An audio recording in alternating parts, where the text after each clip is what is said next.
देश में कोरोना के बढ़ते मामलों को लेकर प्रधानमंत्री नरेंद्र मोदी ने 8 राज्यों के सीएम के साथ मीटिंग की। मीटिंग में प्रधानमंत्री ने सभी राज्यों के सीएम को भरोसा दिया है कि केंद्र सरकार हर तरह से उनकी मदद के लिए तैयार है। मोदी ने मुख्यमंत्रियों से यह भी कहा कि वो कोविड कंट्रोल के कदम उठाते समय लोगों की रोजी रोटी का जरूर ध्यान रखें और साथ ही साथ इकोनॉमी पर नजर रखें, क्योंकि अब भारत के पास इस महामारी से निपटने का 2 साल का तजुर्बा हो चुका है। टीकाकरण को लेकर भ्रम फैलाने की किसी भी कोशिश को भी हमें टिकने नहीं देना है। कई बार हमें यह सुनने को मिलता है कि टीके के बावजूद संक्रमण हो रहा है तो क्या फायदा। मास्क को लेकर भी ऐसी अफवाहें उड़ती हैं कि इससे लाभ नहीं होता। ऐसी अफवाहों को काउंटर करने की बहुत जरूरत है। अब हमारे पास कोरोना से लड़ाई का 2 साल का अनुभव है। देशव्यापी तैयारी भी है। सामान्य लोगों की आजीविका, आर्थिक गतिविधियों को कम से कम नुकसान हो, अर्थव्यवस्था की गति बनी रहे। कोई भी रणनीति बनाते समय हम इन बातों को जरूर ध्यान में रखें, ये बहुत आवश्यक है। और इसलिए लोकल कंटेनमेंट पर ज्यादा फोकस करना बेहतर होगा। जहां से ज्यादा केस आ रहे हैं, जहां ज्यादा से ज्यादा और तेजी से टेस्टिंग हो, ये सुनिश्चित करना भी आवश्यक है। और इस बीच भारत बायोटेक ने दावा किया है कि कोवैक्सीन बड़ों के साथ साथ बच्चों के लिए भी यूनिवर्सल टीका है। भारत बायोटेक ने कहा है कि उन्होंने कोरोना के खिलाफ एक ग्लोबल वैक्सीन विकसित करने का लक्ष्य हासिल कर लिया है।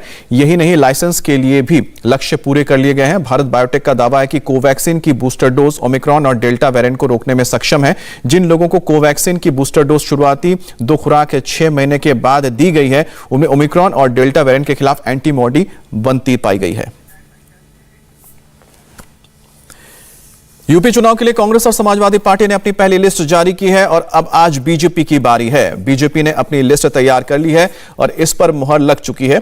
अब किसी भी वक्त इसे सार्वजनिक किया जा सकता है, लेकिन इंडिया टीवी के पॉलिटिकल एडिटर देवेंद्र पराशर के पास बीजेपी की लिस्ट है और इस लिस्ट में 11 उम्मीदवार जाट समाज से हैं, 9 ठाकुर, 7 ब्राह्मण उम्मीदवारों के नाम पहले लिस्ट में है, जबकि 5 जाटव उम्मीदवारों को बीजेपी टिकट दे रही है।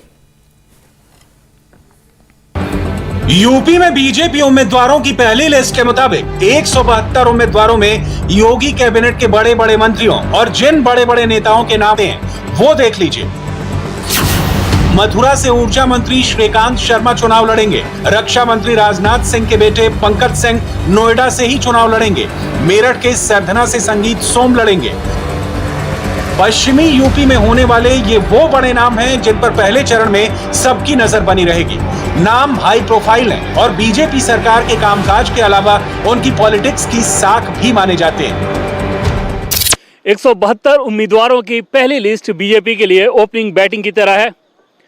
पहली लिस्ट में बीजेपी का पूरा फोकस पहले 3 चरण के चुनाव हैं और इसमें भी सबसे अहम है पश्चिमी उत्तर प्रदेश। पश्चिमी उत्तर प्रदेश के लिए उम्मीदवारों का चयन बीजेपी किन समीकरणों को ध्यान में रखकर कर रही है, इसका डिटेल जानने से पहले पश्चिमी यूपी के कुछ सीटों की रिपोर्ट देख लीजिए। गाजियाबाद से अतुलगर और साहिबाबाद से सुनील शर्मा का नाम। मेरठ शहर सीट पर सुनील बराला, मेरठ दक्षिण से सोमेंद्र तोमर का नाम है।